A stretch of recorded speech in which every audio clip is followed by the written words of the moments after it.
सभी को नमस्कार। एक बार फिर से एक वीडियो आपके लिए, कुछ सजेशन सेकंड ग्रेड की तैयारी को लेकर के।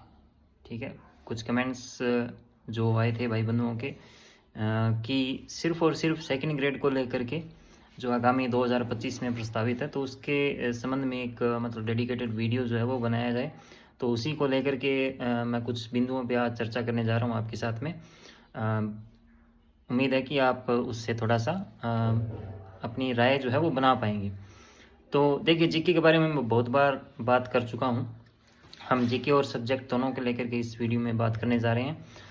जीके को मैंने पिछली सभी वीडियो में हर वीडियो में मतलब बताने की कोशिश की है। तैयारी का जो ट्रेंड है या तैयारी का जो तरीका है वो सभी जो ग्रेड है, ग्रेड फर्स्ट, सेकंड और थर्ड सेम रहता है। अप्रोच आपकी सेम रहती है, ठीक है ना। तो इसमें कुछ अलग नहीं बताऊंगा मैं, उन्हीं जो चीज़ें हैं उनको मैं रिपीट करने जा रहा हूँ यहाँ पे।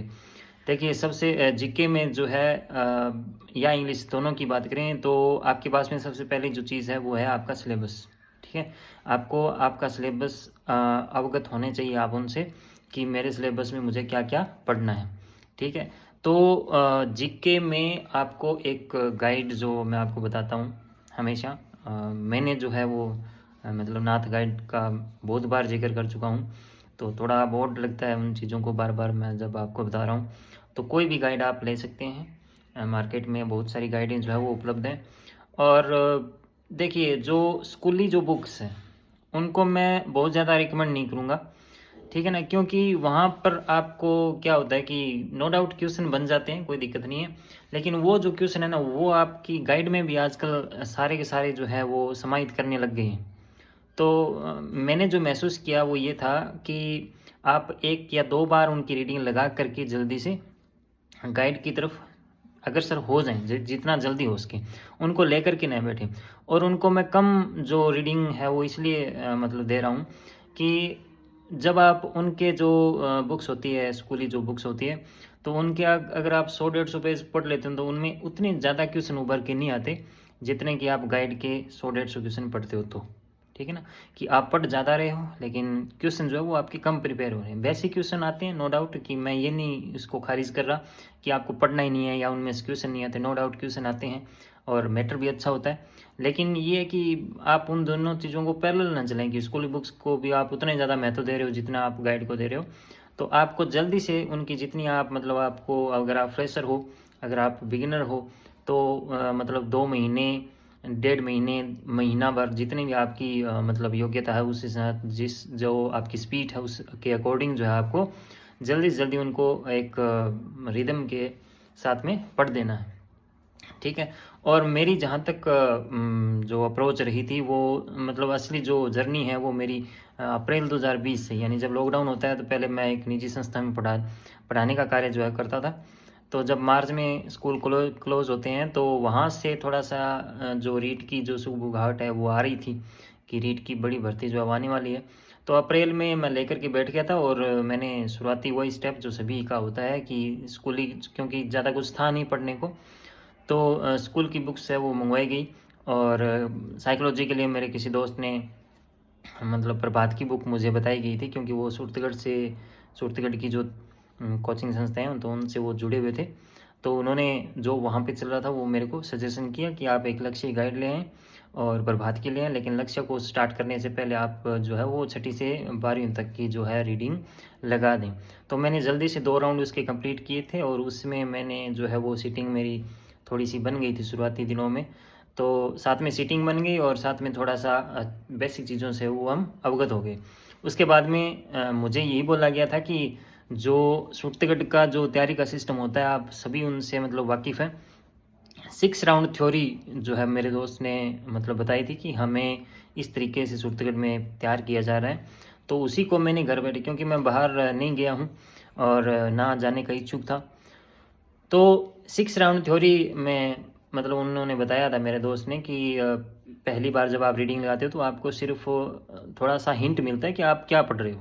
ठीक है, पहली बार में जब कई मैंने विद्यार्थियों को देखा है कि मतलब बोर हो जाते हैं या वो परेशान हो जाते हैं कि चीज़ें नहीं आ रही पकड़ में, तो फर्स्ट राउंड में आपको सिर्फ और सिर्फ बुक का टाइटल पता चलता है कि हाँ हम इसके बारे में थोड़ा कुछ पढ़ रहे हैं। सेकेंड राउंड में थोड़ा सा आप चीज़ों से अवगत होने लगते हो। तीसरे में थोड़े वो बुक जो है वो आपको समझ में आने लगती है। तो इस तरीके से चौथी, पाँचवीं, छठी, और उसके बाद में रीडिंग का जिक्र क्यों नहीं किया जाता, क्योंकि बाद में आपकी जो रेलगाड़ी है वो पटरी पे आ जाती है। उसके बाद में आपको टेंशन लेने की ज़रूरत नहीं होती, वो बुक आपको अच्छी लगने लग जाती है। ठीक है ना। आपकी जो वार्तालाप होती है ना बुक्स के साथ में, आपको देखो एक वार्तालाप होती है, वो आपसे बातें करने लगती है। तो एक दोस्त की तरह होती है वो, तो उनको पहले दोस्त बनाना पड़ता है आपको। आप पहली या दूसरी रीडिंग में ही ये नहीं होता कि वो बुक्स है वो आपके सामने पूरी की पूरी तरह कैसे मतलब खुल जाती है। तो ऐसा नहीं है, जितनी ज़्यादा बार आपको मतलब रीडिंग दोगे तो चीज़ें थोड़ा सा किताबें भी आपके सामने खुलने लगती है, अपने आप को खोलने लगती है। तो इस तरीके से जो आपको है वो मतलब शुरुआती दिनों में आपको तैयारी करनी है। ठीक है ना। और टेस्ट सीरीज़ भी आप लें बिल्कुल, क्योंकि टेस्ट सीरीज जब आप लेते हो तो 70% जो प्लानिंग का जो आपका सिस्टम होता है ना कि मेरे को क्या करना है, कैसे करना है, कौन सी बुक चाहिए, तो वो सारा का सारा जो आंसर है वो आपको टेस्ट सीरीज में मिल जाता है। ठीक है ना। कोई भी अच्छी कोचिंग जो आपको अच्छी लगती हो, जो आपको फ़ायदेमंद लगती हो, ठीक है, तो उससे आप जुड़िए। और टेस्ट सीरीज़ में जो वो दे रहे हैं उनके एग्जामिनर जो हैं वो सभी, क्योंकि मैटर देखो सारा राजस्थान का सभी के पास में एक जैसा ही है। ठीक है। तैयारी सभी जगह से ठीक ठाक अच्छी तरीके से हो रही है। विद्यार्थी ऊपर है कि वो किसी अपने अनुसार किसी कोचिंग का चयन करके कि वहाँ पे टेस्ट सीरीज़ को ज्वाइन करें। तो टेस्ट सीरीज़ में आपको शेड्यूल दिया जाता है, निश्चित दिनों की संख्या होती है उसमें, और निश्चित टॉपिक दिए जाते हैं। तो आपको ये नहीं सोचना कि मेरे को आज क्या पढ़ना है, क्योंकि जो शुरू में होते ही आपको मतलब टेस्ट सीरीज़ जब शुरू होती है तो आपको डे फर्स्ट से ही पता लग जाएगा कि मेरे को आगामी 5 दिनों में या जो भी साप्ताहिक जो टेस्ट होते हैं, कई बार 5 दिवसीय जो है वो चलता है, तो 5 दिनों की आपकी रणनीति उसमें दी हुई होती है। आपको तो सिर्फ किताब खोल करके बैठना है। ठीक है। तो इसीलिए कहता हूँ कि जो टेस्ट सीरीज़ का महत्व इसलिए ज़्यादा है, मैं ये महत्व ज़्यादा मानता हूँ इसका, कि आपको प्लानिंग, आपको सोचने की ज़रूरत तो नहीं पड़ती वहाँ पे। आप कन्फ्यूज़ हो तो आप किसी कोचिंग संस्था से जुड़िए, वहाँ पे आपको वो अपने अकॉर्डिंग बताते जाएंगे अच्छे से। और फिर बाद में जो है आपको लगेगा कि जब आप थोड़ा सा तैयारी के लिहाज से थोड़े और समझदार हो जाएंगे तो फिर आपको चीज़ें मैनेज करनी आसान हो जाती है, फिर आप अपने आप ही करने लग जाते हो। तो आप कोचिंग संस्था से जुड़िए किसी जो आपको अच्छी लगे। मैं किसी का नाम नहीं लूँगा। अगर आप इंग्लिश के विद्यार्थी हों चाहे किसी भी ग्रेड के हों तो आप GL में आइए।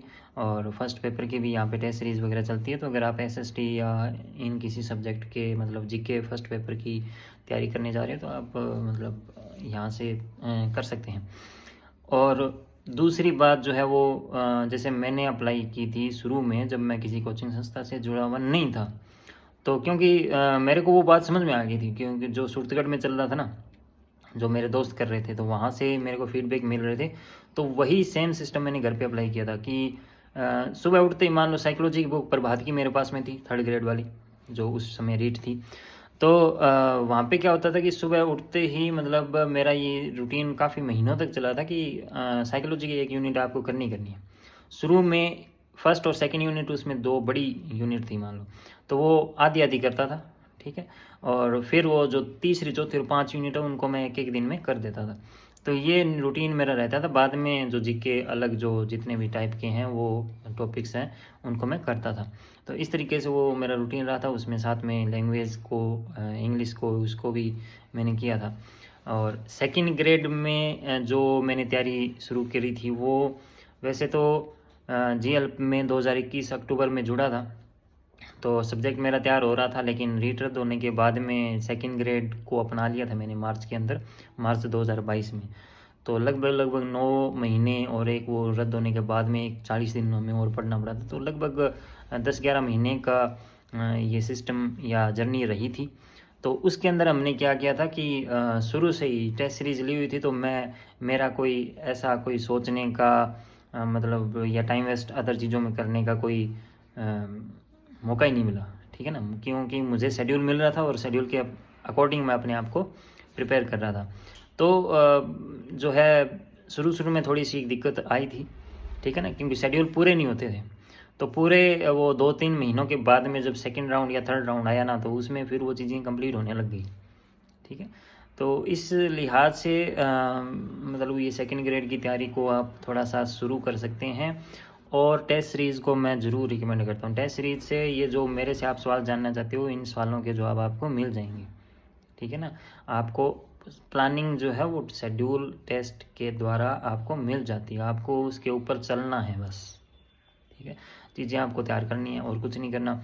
बुक्स का जैसे कईयों ने पूछा था, मैं रेट का भी बता देता हूँ, मेंस का सब्जेक्ट के रूप में इंग्लिश का, और सेकंड ग्रेड के लिए बता देता हूँ।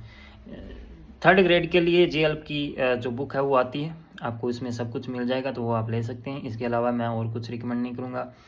और सेकंड ग्रेड के लिए भी सर ने जो है वो मॉड्यूल दे रखे हैं आपको। प्लस अगर आप ये सोचते हो कि इसके अलावा हम कोई एक गाइड हो जिसमें सारा कुछ मिल जाए, तो अभी तक तो मैं यही कहूँगा कि भी ऐसी कोई गाइड जो है वो मैं रिकमेंड नहीं करूँगा, ठीक है ना। कोई ऐसी मतलब मुझे कोई गाइड ऐसी लगी नहीं है आज तक कि आप एक गाइड इंग्लिश के ले और वो आपका सिलेक्शन करवा दे, ठीक है ना। तो मॉड्यूल को जैसे जी हेल्प के जो मेंबर थे, तो उन्होंने मतलब काफ़ी अच्छा वो काम किया हुआ है गुरुदेव की निगरानी में। तो आप वहाँ से वो मॉड्यूल है वो आप ले सकते हैं। उसमें भी वो आपको 3 मॉड्यूल जो है वो मिलते हैं, ग्रामर के और लिटरेचर के लिए, और एक प्रैक्टिस के लिए भी मिलता है। लेकिन अदर जो पब्लिकेशन की मैं रिकमेंड नहीं करता, क्योंकि पब्लिकेशन जो होता है ना वो मेरे को थोड़ा सा ठीक नहीं लगता। क्योंकि जब कोई एग्ज़ाम ओरिएंटेड, क्योंकि जीएलपी के मॉड्यूल में इसलिए रिकमेंड करता हूँ क्योंकि वो सिर्फ और सिर्फ एग्ज़ाम ओरिएंटेड चीज़ है। आपको उसमें ऐसा रत्ती भर भी नहीं लगेगा कि थोड़ी एक्स्ट्रा चीज़ें हैं या चीज़ें कम हैं, ठीक है ना। और बहुत काम किया गया इस पर। आपको साइट जो आपको आप कहते हो कौन सी साइट पर, वो साइट सूट का सबका निचोड़ इसमें आगे है, ठीक है। और जो अलग जो किताबें हैं, ठीक है, जैसे रेनन मार्टिन है, थॉमसन एंड मार्टिनेंट है, एप्टीट्यूड है, तो इनमें आपको खास टॉपिक सर बताते हैं कि कौन सी बुक में से कौन सा टॉपिक करना है, तो वो भी आपके लिए उतना ही ज़रूरी है, ठीक है। कोई एक बुक नहीं है कि एक बुक में ही आपको सारा कुछ मिल जाए। जीके का ज़रूर इसमें मिलता है अपने को, लेकिन जीके वाली जो अप्रोच है वो आपको सब्जेक्ट में ज़्यादा कारगर सिद्ध नहीं होती, ठीक है। जीके में जैसे मैं कहता हूँ कि नाथ ले आओ, आपका सिलेक्शन करवा देगी, लेकिन इंग्लिश की कोई बुक जो पब्लिकेशन के थ्रू आती है वो ऐसी मेरे नज़र में कोई है नहीं। होगी तो मेरे को पता नहीं है, लेकिन मेरे को आज तक मतलब ऐसी कोई बुक जो है वो नहीं लगी, ठीक। तो इसके अलावा और जो चीज़ें मैं आपको बता सकता हूँ वो यही है कि भी टेस्ट सीरीज़ आप ज्वाइन करिए, ठीक है ना। और एक दो चीज़ें और थी, मान लो कि उसमें जैसे मान लो जो अप्रोच की मैं बात कर रहा था, तो आप क्या है कि इंग्लिश में आपको अदर सोर्सेज की बहुत ज़्यादा जरूरत पड़ने वाली है, ठीक है ना। कोई आप जैसे मान लो मॉड्यूल में से भी पढ़ रहे हो, तो कोशिश ये करें कि अन्य जो बुक्स सर बता रहे हैं उनको भी आप कंप्लीट करें, ठीक है। और जो साइट्स सर कई बार जिक्र कर देते हैं तो उनको भी पढ़ें, और एक्स्ट्रा मतलब खुद की तरफ से भी कुछ ना कुछ उसमें एफर्ट डालते रहें। आपके नोट्स हैं वो बढ़ते रहने चाहिए, ठीक है। लेकिन जीके में मैं ये जो पिछली वीडियो में मैंने जिक्र किया था कि जीके में आप थोड़ा सा ज़्यादा हाथ पैर न मारें। ज़्यादा मतलब आपको इंग्लिश जितने जो सब्जेक्ट की आप इधर उधर से तैयारी कर रहे हो ना, मतलब आप डिफरेंट साइट से पढ़ रहे हो, यूट्यूब से वीडियोस वगैरह देख रहे हो, तो उस चीज़ को आप जीके में थोड़ा ज़्यादा अप्लाई नहीं करें। जैसे मैंने कहा कि ग्रुप वगैरह में जैसे आप जुड़े हुए हो, तो वहाँ पे जैसे दिन के 1000 क्वेश्चन आते हैं, तो आपको वो चीज़ मैं स्किप करने की मतलब करता हूँ। आप इंग्लिश में भी कर सकते हैं, क्योंकि जैसे ज़्यादा ग्रुप में जो क्वेश्चन वगैरह आते हैं तो उसका जो ऑथेंटिकेशन जो होता है वो थोड़ा संशय से भरा हुआ आता है। तो आपको ज़्यादा उसमें नहीं पढ़ना है। ऑथेंटिक जो सोर्स है आपका, अगर आप प्रैक्टिस करना चाहते हो तो मैं सिर्फ एक ही चीज़ का नाम लूँगा, वो है टेस्ट सीरीज। जीएलपी में अगर आप आएँ तो आपको क्लास टेस्ट भी मिलेंगे रोज़ाना, या हर दूसरे दिन वहाँ पे टेस्ट होता है टॉपिक वाइज, और फिर 5वें दिन आपका जो पूरा सिलेबस का हो रहा है, तो वो आपको इतना अगर आप कर लोगे तो बहुत है। आपको ये नहीं है कि आपको दिन के मतलब 10 साइटों से आप एमसीक्यूज कर रहे हो, तो ये बिल्कुल मूर्खता है, निरी मूर्खता है, मानता हूँ मैं उसको। आप 5 दिन पढ़िए, 5वें दिन आपका टेस्ट हो रहा है, बीच में 2-4 छोटे छोटे टेस्ट और भी हो रहे हैं, इतना काफ़ी है आपके लिए। ज़्यादा आपको टेस्ट निकालने की ज़्यादा ज़रूरत इसके अलावा नहीं है कभी भी। तो इस तरीके से आप अपनी तैयारी को थोड़ा स्पीड बढ़ाइए एक बार, ठीक है ना। आप गाड़ी को स्टार्ट कीजिए, बाकी चीज़ें आपको अपने आप समझ में आती जाएगी। इसके अलावा जो है कुछ विद्यार्थियों ने मतलब मेरा रूटीन पूछा था। रूटीन देखो भाई, मैं ये नहीं कहूँगा कि आपको 18-18 घंटे पढ़ने की ज़रूरत है, ठीक है। हाँ, अगर कोई कर सकता है तो वो ज़रूर करे, लेकिन मैं एक साधारण विद्यार्थी के रूप में हमेशा से मेरा सफलता का जो सूत्र है वो ये रहा था कि कंटिन्यूटी रही थी, ठीक है ना। यानी 2020 से लगा कर जब तक पोस्टिंग हुई है तब तक मतलब मैं ऐसा नहीं कहूँगा कि मैं बहुत मतलब रातें काली की है, ये किया है वो किया है। मैं साधारण मेरा रूटीन ये होता था कि मैं नींद आती थी सो जाता था, ठीक है। उठने के बाद में मेरा प्रयास ये रहता था कि ज़्यादा से ज़्यादा जो है उसको यूटिलाइज़ किया जाए। बस कितने बजे उठ रहा है, कौन कितने बजे सो रहा है, इसका कोई टेंशन लेने की आपको ज़रूरत नहीं है। आपके पास में शेड्यूल होता है, उस शेड्यूल को पूरा होने के बाद में आपका काम ख़त्म है। मैं तो यही मानता हूँ, ठीक है ना, कि अगर आप सुबह उठ रहे हो, सुबह उठने के बाद में आपके पास में शेड्यूल है, आपका टॉपिक है आपके पास में कि आज के दिन में मेरे को इतने टॉपिक समाप्त करने हैं और 5वें दिन तक मेरे इतने टॉपिक समाप्त हो जाने चाहिए, ठीक है, संपूर्ण तैयारी के साथ में। तो वो अगर आपका 2 घंटे में कंप्लीट हो जाता है, मैं तो उतना ही मतलब मानता हूँ कि आपका काम हो चुका है। और अगर आपको 10 घंटे लग रहे हैं तो 10 घंटे दीजिए, और अगर आपको 15 घंटे लग रहे हैं तो 15 घंटे दीजिए, ठीक है। तो मेरा भी यही सिस्टम रहा था, 8-10 घंटे की या 7-8 घंटे ही बताऊँगा मैं, कि अगर आप जितना आपका पेपर है, मान लो साल, तो मैं मानता हूँ ज़रूरी है कि 1-1.5 साल तक आप 7-8 घंटे अगर आप रेगुलर रूप से पढ़ते हो तो आपका सिलेक्शन निश्चित है, ठीक है। टेस्ट सीरीज़ इसमें आप दे रहे हो लगातार। हमने भी 16-16, 15-15, 16-16 महीने जो है वो टेस्ट सीरीज़ को मतलब जारी रखा था, तब जा कर के जो है सिलेक्शन की श्योरिटी होती है। इसके मतलब अभाव में अगर आप 15 घंटे पढ़ रहे हो, खुद को टेस्ट नहीं कर रहे हो ना, टेस्ट सीरीज़ आप ज्वाइन नहीं कर रहे हो, टेस्ट नहीं दे रहे हो, तो मैं संशय मानता हूँ, अपवाद ही होगा अगर वो अपने मतलब बिना टेस्ट सीरीज़ के जो है वो सिलेक्शन लेता है। तो आज की वीडियो में इतना ही। वीडियो काफ़ी लंबा हो रहा है, तो कुछ बातें और अगर रह जाती है तो आप मेरे से क्वेश्चन से पूछ सकते हैं, बाद में इसका दूसरे वीडियो में जवाब देने का प्रयास करूँगा। Thank you.